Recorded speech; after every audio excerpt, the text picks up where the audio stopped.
Oke, assalamualaikum warahmatullahi wabarakatuh. Teman-teman semua, ketemu lagi dengan saya Ridwan Ilyas. Di video kita kali ini, saya akan bahas eh, yang namanya what to fact gitu ya. Mungkin teman-teman beberapa ada yang sudah pernah mendengar apa itu what to fact. Nah, kenapa saya bahas ini? Karena beberapa saat yang lalu ada yang nanya di IG, di DM, Pak, saya mau tanya-tanya soal what to fact.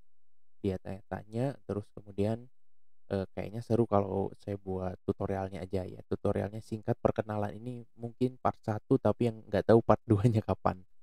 Yaitu, what to Fact itu, salah satu language model yang sangat terkenal, embedding ya sebenarnya, teks apa, word embedding yang sangat terkenal. Jadi word embedding itu apa? Jadi word embedding itu adalah teknik bagaimana kita menjadikan, data-data dalam bentuk teks, yaitu, di-embed ke dalam bentuk, nilai, biasanya vektor gitu ya, dalam bentuk vektor. Nah sebenarnya, representasi teks itu dalam bidang natural language processing itu ada banyak. Ada yang, word embedding, ini yang paling dasar dan paling banyak dipakai gitu ya setahu saya. Nanti ke sini ada fast text, kalau fast text itu udah levelnya karakter, lalu kemudian itu yang bikinnya sama ya, eee, si Mikolov itu ya, tapi dia waktu di 2 perusahaan yang berbeda. Oke, itu nanti teman-teman bisa carilah kisahnya Mikolov bikin word embedding, word to vec 2013 itu. Lalu kemudian ada ke sini mungkin yang paling akhir ada, BERT ya, bidirectional, eee, kok saya lupa ya, for transformer ya, pokoknya BERT BERT language model, BERT gitu ya, itu yang sekarang lagi hype banyak dipakai gitu ya, walaupun dari segi penelitian lagi banyak dipakai, walaupun secara implementasi di real mungkin what to fact masih cukup relevan untuk dipakai, fast text juga masih oke sih.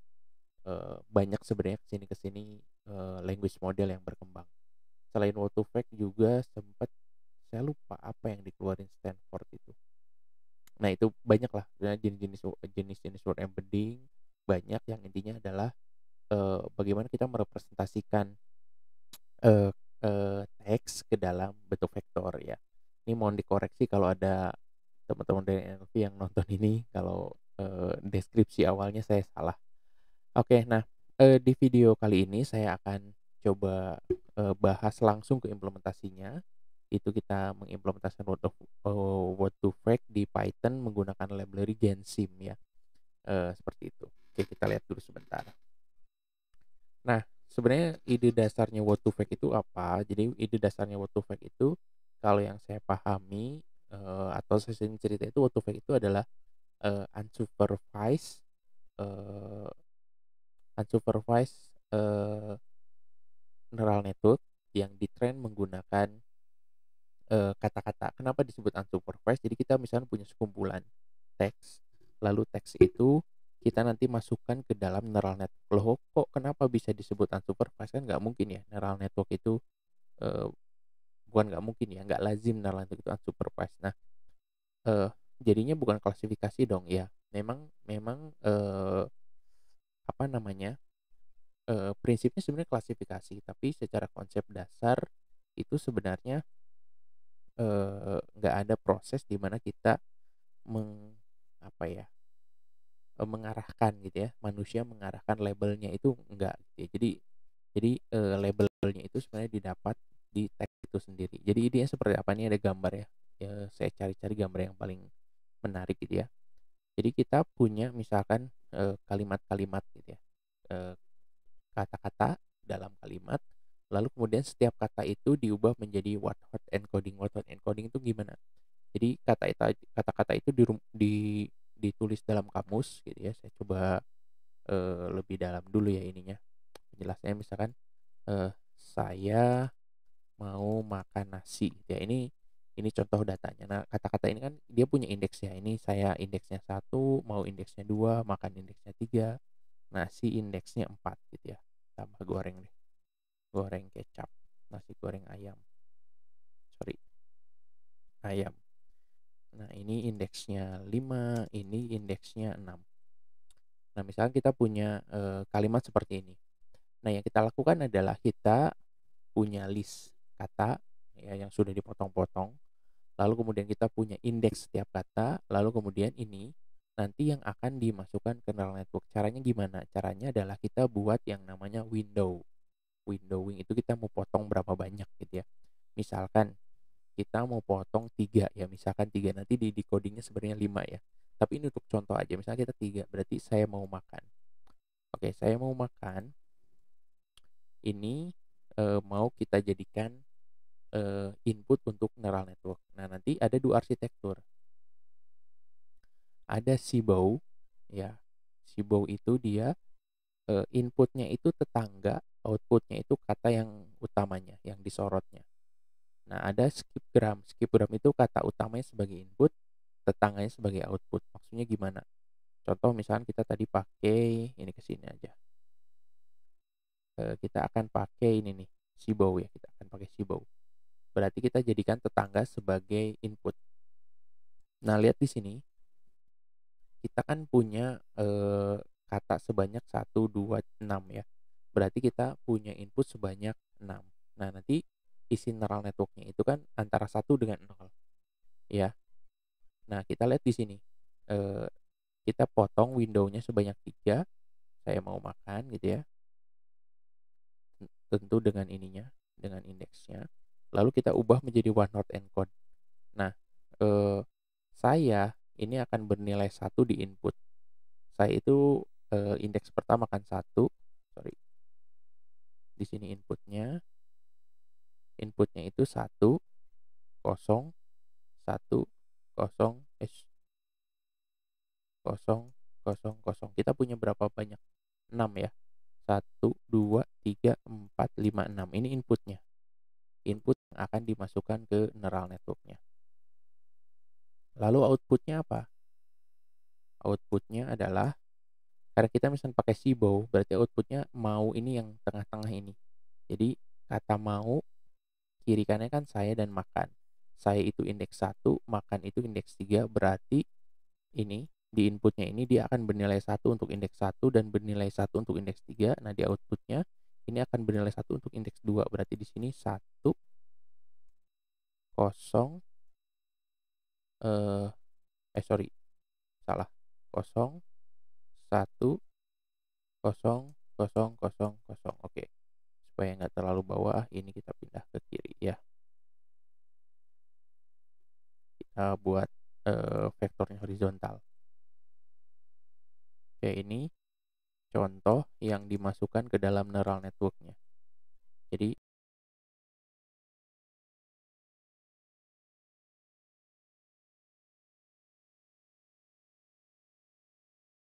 kemudian outputnya adalah ini, mau.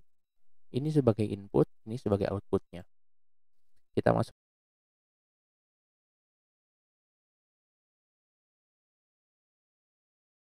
terus segmen pertama. Nah, misalnya kita lanjut ke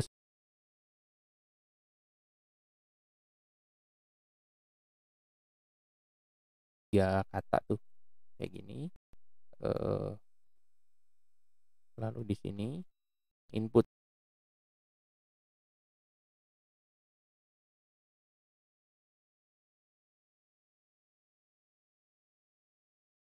0, 1, 0, 0 ya.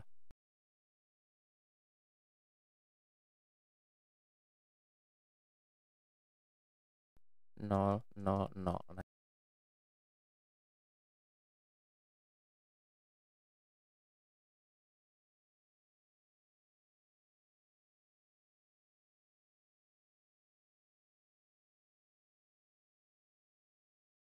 Nah, ada di belakang saya. Jadi kalau kita membentuk dataset untuk arsitektur Seabow dengan misalkan dimensi windownya 3 gitu ya, saya mau makan nasi, makan nasi goreng ayam. Di sini misalnya saya mau makan, karena yang Seabow ini tetangga sebagai input dan kata utama sebagai outputnya, maka saya mau makan, saya 1, makan 3 itu sebagai input seperti ini. 10, 1000, lalu outputnya si makan, si mau ini. Mau itu indeksnya 2 berarti ini. Gitu. Lalu kemudian ini mau makan nasi itu 2, 3, 4. Tetangganya yang jadi input 2 dan 4. Ini indeks kedua dan indeks 4. Lalu si makan yang jadi output yang ini. Ini kalau kita menggunakan Sibo gitu ya. Nah, nanti kalau ada kalimat berikutnya, misalkan kalimat berikutnya, ibu membeli ayam dan nasi. Nah, ini apa namanya? Susunannya ibu itu kan di sini belum ada, berarti dia 7. Ya, membeli belum ada, berarti dia 8. Nah, di sini ayam sebelumnya kan indeks ke-6, berarti di sini 6. 6. Dan belum ada, itu tadi berapa terakhir 8, berarti di sini 9. Lalu kemudian di sini nasi udah ada tadi 4. Nah, kayak gini. Ya, jadi kalau kalimatnya kan pasti lebih dari satu. Nah, setiap kata itu dia punya indeks di kamusnya masing-masing. Nah, maka nanti konstruksi datanya pun ngikutin ini. Misal ibu membeli ayam. Ibu membeli ayam. Nah, karena ini lebar window-nya sudah 9, maka inputnya pun jadi 9. Ini kan baru 6. Gitu. Jadi, lebar input dan output itu menyesuaikan dengan jumlah kata unik yang ada di dalam kamus yang kita punya. Nah, seperti itu. Nah, oke, ini untuk Sibo. Bagaimana dengan skipgram? Kalau skipgram itu dibalik. Misalkan kita mau masukin ke ini, ibu membeli ayam. Di sini, lalu ini indeksnya. Nah, bagaimana inputnya? Lihat, kalau skipgram inputnya adalah kata yang di tengah. Kata utama yang kita sorot. Yang kita sorot ini kan membeli. Membeli itu 8, berarti 0, 0, 0, 0, 0, 0, 0, 1, 2, 3, 4, 5, 6, 7, 8, ini 1, ini 0. Nah, inputnya ini untuk outputnya itu adalah ini kan 7, ini 6, berarti 0, sorry, 0, 0, 0, 0, ini 1, ini 0, sorry, ini 0, ini 7, 8 ya, berarti ini 1, ini 1, ini 0, ini 0. Nah, seperti ini. Ini inputnya, ini outputnya dimasukkan ke neural network untuk di train. Nanti di sana dia ada hidden layer, ada softmax activation layer ya. Softmax itu apa, nanti silakan teman-teman pelajari lebih lanjut, itu ada lah ya. Di playlist saya yang machine learning juga itu ada. Nah, dia dimasukin ke dalam softmax, lakukan klasifikasi. Nah, lalu apa yang dipakai oleh What2Vec itu untuk mendapatkan representasi vektornya, yaitu adalah bobot yang ada di dalam sini, linear yang ada di dalam hidden layer ini. Ingat waktu di playlist saya tentang multi-layer perceptron, silahkan teman-teman nonton videonya, cukup banyak di situ. Kalau kita misalkan punya input, misalkan di sini inputnya berapa? 9, ya input 9, input 9, lalu hidden-nya misalnya kita cek setting 10 gitu ya. Nanti sebenarnya di eksperimen kita hidden-nya kita setting 100 ya, tapi ini contoh aja 10, maka ini akan menghasilkan bobot itu adalah metrik 9 dikali 10. Ya kan? Inputnya 9, oh iya, sorry, baris kali kolomnya 10 kali 9 gitu. Ya, 10 kali 9 ya. Kita punya bobot 10 kali 9. Nah, nanti setiap setiap kita mau cari vektor vektor dari misalnya kata ibu, oh ibu itu 7. Oh, berarti dia 0, 0, 0, 0, 0, 0, 0, 1, 0, 0, 0, bener nggak ya? 1, 2, 3, 4, 5, 6, oke, lebih. Nah, kita mau cari kata ibu misalkan, ibu. Ibu itu kan dia tadi di kamusnya dia nomor 7. Nah, begitu ini masuk ke dalam bobot proses perkalian matriks kan. Dan ini bentuknya matriks 9 kali 10. Nah, nanti dia akan mendapatkan apa? Satu buah array. Nah, array itu yang akan dijadikan representasi dari kata ibu. Ya, seperti itu.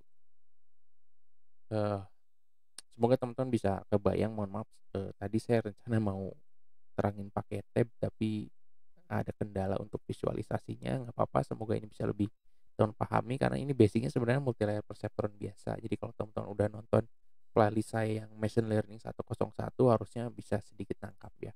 Jadi saya balik lagi, kita punya ini input one hot encoding, lalu output itu one hot encoding juga di training, prosesnya training biasa, maksudnya training multi layer perceptron. Akhirnya nanti kita punya bobot.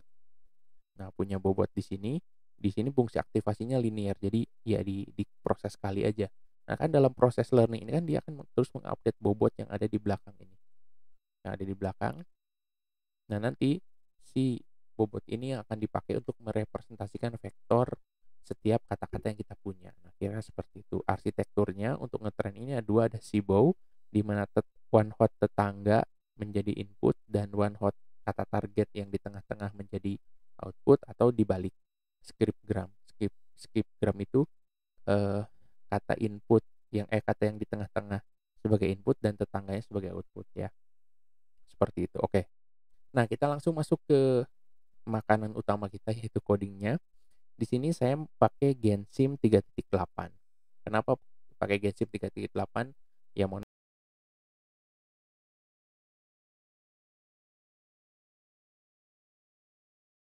Gensimnya versi 3 gitu ya. Dan sekarang kalau kita lihat dokumentasinya ini Gensim udah versi 4. Jadi dulu saya masih sering ngoprek Gensim itu ini versi 3 ya. Dan ketika kita pakai versi 4, maka ada perubahan sintak-sintaknya. Nah, ini ada list beberapa perubahan penggunaan Gensim dari versi 3 ke versi 4. Bisa dicari nanti di GitHub ya. Migrating from Gensim 3 to Gensim 4. Jadi dia ada perubahan sedikit dan saya agak sedikit eh, lemot gitu ya.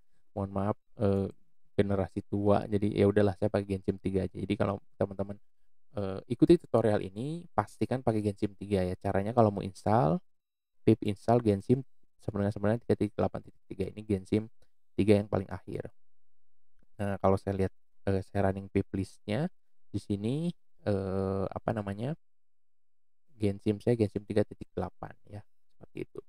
Oke, ya kita lakukan untuk melakukan apa namanya nge-training Word2Vec-nya itu pakai data namanya Wikipedia ya. Data Wikipedia yang ini data Wikipedia bahasa Indonesia. Ini alamat linknya dam.wikipedia.org ID wiki gitu ya. Teman-teman bisa cari aja di internet dam Wikipedia ID itu. Nanti akan ada listnya ya. Nih seperti ini listnya yang apa namanya file terbarunya gitu, teman-teman download dulu. Nah, di sini saya sudah download, ada di sini ID wiki latest page article XML BZ2, ini di kompres ya. Udah saya download, downloadnya bisa pakai widget atau download biasa, nanti ke download. Lalu kemudian ini URL-nya udah saya download. Lalu kemudian ini nih saya widget URL. Lalu kemudian di sini nanti saya coba akses. Nah, kita import OS dan Gensim. Ini kita running aja ya. Ini running, ini cuma ngeset variabel.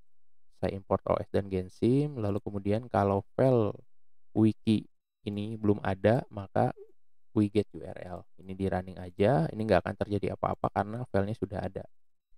Nah, setelah itu di sini saya pakai namanya wiki corpus. Jadi Gensim itu punya library yang bisa langsung baca ke wiki corpus. Jadi nggak usah kita ekstrak dulu, kita baca artikelnya, kalimatnya satu-satu, nggak usah. Kita pakai wiki corpus, arahin ke file wikinya. Di sini saya nggak pakai dictionary apa-apa. Di sini saya kasih nama wiki Indo. Oke, kita running aja. Lalu kemudian eh, di sini si wiki Indo ini saya akan ubah menjadi eh, kumpulan kalimat. Jadi kumpulan kalimat semua yang saya masukin ke dalam TXT. Nah, di sini saya punya TXT namanya file ID wiki yang ini. File ID wiki, dia idwiki.txt. Nanti isinya adalah list kalimat-kalimat Wikipedia yang udah saya download tadi. Nah, ini kalau kita running ya, script yang ini kita running nanti akan ada 434.692 artikel yang ada di Wikipedia Indonesia kita download semua ya. Ini kalau di running nanti menghasilkan ini, ada saya sudah running tadi idwiki.txt. Nah, kenapa nggak saya running di sini? Karena cukup lama prosesnya dan itu bergantung juga ke prosesor teman-teman ya. Kalau prosesornya lumayan oke ya akan cepet, kalau ya masih prosesor lamanya mungkin agak sedikit lama. Oke, ini sudah saya ekstrak, saya sudah punya file idwiki.txt. Ini nanti kalau teman-teman mau coba eksperimennya, teman-teman tinggal running aja ini script codingnya yang ini. Ya, bisa teman-teman lihat. Nah, setelah itu yang saya lakukan adalah saya buat model what to fact-nya. Buat model what to fact-nya, saya kasih nama di sini wiki what to fact gensim 3 karena ini pakai gensim 3.model. Lalu yang saya lakukan pertama, saya load datanya di sini ada sentences, gensim model what to fact line sentences ke file idwiki tadi yang sudah diproses di script yang ini. Yang ini idwiki.txt-nya. Saya proses, lalu di sini saya lakukan trainingnya di sini. Gensim model what to fact, inputnya sentences yang ini, vector size-nya 100. Nah, vector size 100 ini menandakan hidden layer-nya yang ada di sini itu 100. Hidden layer-nya ada 100. Lalu kemudian window-nya 5. Nah, window-nya 5 tuh tadi yang ini. Jadi kita potong kalimatnya per 5 kata. 1 2 3 4 5. Jadi segini. Jadi kalau kita mau lihat kata makan, maka tetangganya saya mau dan nasi goreng gitu ya. Nah, prinsipnya tadi sudah dijelaskan tentang one hot encoding-nya. Lalu kemudian di sini minimal count-nya 1, jadi maksudnya gini, kadang-kadang ada kata-kata yang jarang gitu ya. Nah, saya tulis minimal 1 berarti semua kata diproses gitu ya. Lalu di sini worker-nya 4, ada 4 bagian yang 4 processing gitu ya. Dia bisa apa ya istilahnya parallel processing. Lalu di sini ada SG0. SG0 apa ini? Skip gram 0. Jadi kalau saya tulis skip gram 0 berarti saya menggunakan model Sibau. Kalau saya tulis di sini SG1, skip gramnya true 1 berarti saya menggunakan skip gram. Jadi di sini saya pakai SG0 untuk saya gunakan Sibau. Nanti teman-teman dalam skripsi, dalam riset ya terserah mau pakai Sibau, mau pakai skip gram atau mau dianalisis mana yang lebih baik gitu ya. Oke, itu ini kita running. Nah, ini bagian trainingnya nggak akan saya running karena lumayan juga kurang lebih 20 menit 20 menitan lah kalau di PC saya gitu ya pakai i5 generasi 10. Karena si Gensim ini dari hasil penelitiannya dia lebih bagus di running di di prosesor dibanding di GPU. Jadi saya punya GPU juga nggak terlalu berarti ya kalau untuk Gensim ini. Nah, kalau ini di running, nah nanti di folder project teman-teman akan menemukan 3 file ini. Satu, wiki what to fact Gensim 3 model, lalu model shin one npy, mv vectors.npy. Ini ketika teman-teman running akan menemukan 3 file ini ya. Jadi modelnya ini water vektornya gitu ya. Ini saya lupa. Shin one ini apa? Eh, itu ya yang akan menghasilkan 3 ini berarti trainingnya sudah selesai. Oke, ini nanti teman-teman bisa coba dan ini skripnya kalau teman-teman mau nanti tulis aja di kolom komentar, nanti saya kirim. Oke, setelah training di sini saya coba load modelnya, saya lakukan testing. Jadi modelnya saya panggil model kemudian Gensim model what to fact load model pet. Nah, model pet ini diarahkan ke sini. Wiki underscore what to fact underscore Gensim 3 model. Jadi dia ngeload ke sini. Nah, ini sudah keluar angkanya berarti dia sudah selesai di load. Nah, contoh kita mau ngambil vektor dari kata tertentu, misalnya di sini Indonesia. Kalau kita running, ini akan menghasilkan vektor sebanyak dimensinya 100 dan ini adalah vektor untuk kata Indonesia. Ini bisa diganti juga dengan yang lain. Misalkan Amerika gitu ya. Ini bisa di running juga, ini hasilnya ada vektornya. Dan vektor-vektor ini yang bisa kita pakai ketika kita mau melakukan sesuatu di neural network. Nanti mungkin di sometime kita bisa bikin aplikasi NLP, sentiment analysis ataupun apapun lah ya dengan what to fact ini. Nah, di sini katanya kata-katanya saya sudah setting di sini lower case semua ya, jadi huruf kecil semua gitu ya.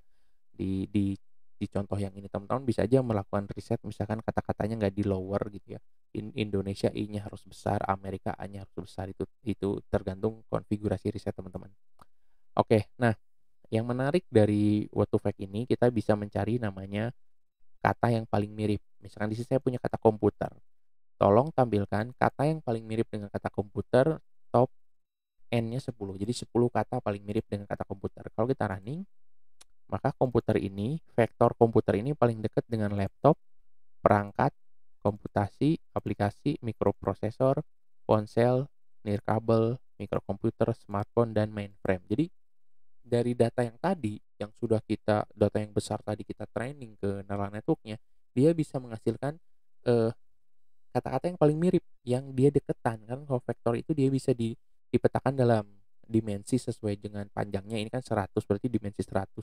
Dia bisa mencari kata-kata yang paling dekat dari dimensi itu. Di sini komputer, misalnya kita tulis di sini apa? Indonesia, Indonesia. Kita running, nah, paling dekat dengan kata Nusantara gitu ya. Jadi misalnya kita mau mengukur kedekatan suatu kata, itu bisa pakai what to fact gitu ya. Oke, ini kita nampilin kata yang paling mirip. Nah, yang berikutnya di sini ada yang namanya analogi. Analogi dari apa namanya, kata ya. Misalkan di sini ini caranya adalah pakai more similar, cuman di sini ada positif raja wanita, negatif lelaki. Maksudnya apa? Di sini raja berespondensi dengan lelaki, wanita berespondensi dengan apa. Nah, kita mau cari kalau raja itu lelaki, wanita apa gitu ya. Nah, kalau kita running, maka hasilnya adalah wanita adalah penguasa gitu ya. Kerajaan ratu. Nah, ini ratu munculnya ketiga. Harusnya kan kalau raja laki-laki, maka wanita ratu gitu ya. Ini memang di sini lebih dekat ke penguasa dan kerajaan. Ya itu, ya datanya memang seperti itu. Kita bisa ganti yang lain. Misalkan di sini eh Indonesia, Indonesia itu Jakarta. Kalau Amerika, nah kita running. Wah, Amerika malah Perancis ya. Oke, harusnya Amerika itu Washington DC ya. Oke, ini kayaknya ada yang salah. Indonesia, Jakarta. Kalau di sini, wah ini makin salah. Benar yang tadi. Eh, kalau gitu gini deh. Apa ya? Misalkan Bandung, dengan eh di sini perkata sih ya, susah ya. Bandung misalkan Batagor. Kalau Jakarta apa ya? Oh, Jakarta Bogor ya. Oke, oke, oke. Ini datanya Wikipedia ya. Tadi gimana sih? Oke, raja lelaki, wanita apa ya? Berarti di sini eh misalkan apa ya? Eh Bandung itu sorry, di sini misalkan Lembang. Lembang itu Jakarta,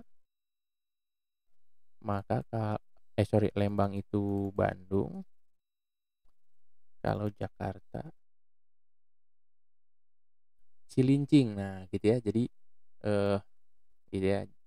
Lembang berkorespondensi dengan Bandung, Jakarta berkorespondensi dengan Cilincing gitu ya. Saya satu daerah di Jakarta gitu. Ada Cilincing, Marunda, Petejo. Ini ada kata yang nggak bisa dibaca ya. Ada Cipayung dan sebagainya. Ini namanya analogi ya. Jadi dia bisa mencari analogi dari 3 buah kata yang kita masukkan. Ya, misalnya tadi raja itu berespondensi dengan laki-laki. Kalau wanita apa? Oh, wanita itu tadi penguasa, ratu, dan sebagainya. Nah, itu menarik. Nah, ini tentu bergantung dari dictionary yang kita punya ya. eh Kalau di sini misalkan soto atau batagor ya. Batagor. Wah, ini ya. Kalau Bandung itu batagor, Jakarta malah keluarnya cireng. Cireng, siomay, cakwe, combro. Hmm, enggak juga ya. Kalau dibalik, Bandung, soto. Oke, ini salah ya. Benarnya tadi gini ya. Kalau soto itu berkorespondensi dengan Bandung, Jakartanya apa? Jakartanya coto ya. Oke. Nah, ini contoh analogi. Nah, yang berikutnya kita bisa tampilkan kata yang paling banyak muncul, panggil indeks tukai ke 0, ke 1, dan kedua, kita running.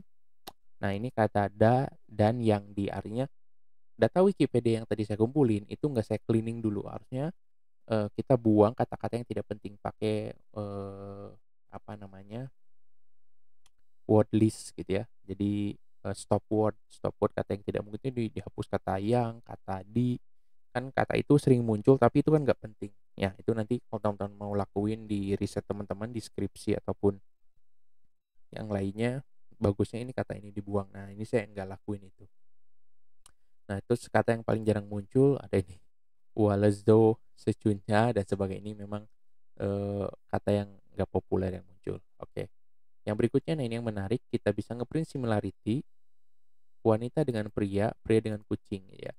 Nah, kalau kita print wanita dengan pria itu similarity-nya 0,9, tapi pria dengan kucing ini similarity-nya 0,5 gitu ya. Jadi pria dengan kucing jauh lebih dekat dibanding pria dengan sorry, wanita dengan pria jauh lebih dekat dibanding pria dengan kucing gitu. Atau misalnya di sini kita apa ya? Jakarta dengan Bandung. Dia kan sama-sama kota ya. Lalu kita sini Jakarta dengan apa tadi, Soto gitu ya.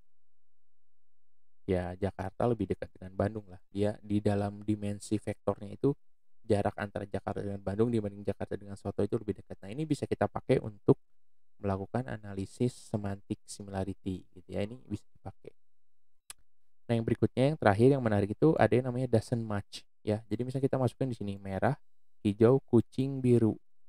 Nah, cari kata yang dia itu di antara sini tuh outlier yang paling nggak sama. Kalau kita baca kan merah, hijau, kucing, biru, kan ini merah warna, hijau warna, kucing itu binatang, biru itu warna. Berarti kucing kan yang paling beda. Kalau kita running, kucing. Kucing itu yang paling nggak cocok dengan kumpulan kata yang ada. Bisa kita ganti. Kalau nggak percaya, misalkan sini Jakarta, Bandung, Surabaya, roti, lalu apalagi Medan gitu ya. Kalau kita running, roti yang itu nggak cocok di antara kesemua kata ini ya, seperti itu. Oke, ini udah terakhir, udah coding yang terakhir. Itu aja, ternyata cukup lama videonya. Nanti teman-teman bisa ekspor lebih lanjut tentang what to fake ini, tentang Gensim ini, bisa baca dokumentasinya. Ini pengantar awal aja, nanti ke depan mungkin ya saya bilang mungkin atau insya Allah ya kita buat video-video lebih jauh tentang what to fake ini. Bisa datasetnya Twitter, misalkan bisa datasetnya berita. Ini kan kita pakai datasetnya Wikipedia. Oke, itu aja teman-teman. Semoga muncul banyak inspirasi dari apa yang saya sampaikan. Terima kasih. Sampai ketemu lagi di video selanjutnya. Saya Ridwan Ilyas. Assalamualaikum warahmatullahi wabarakatuh. Ayo coding.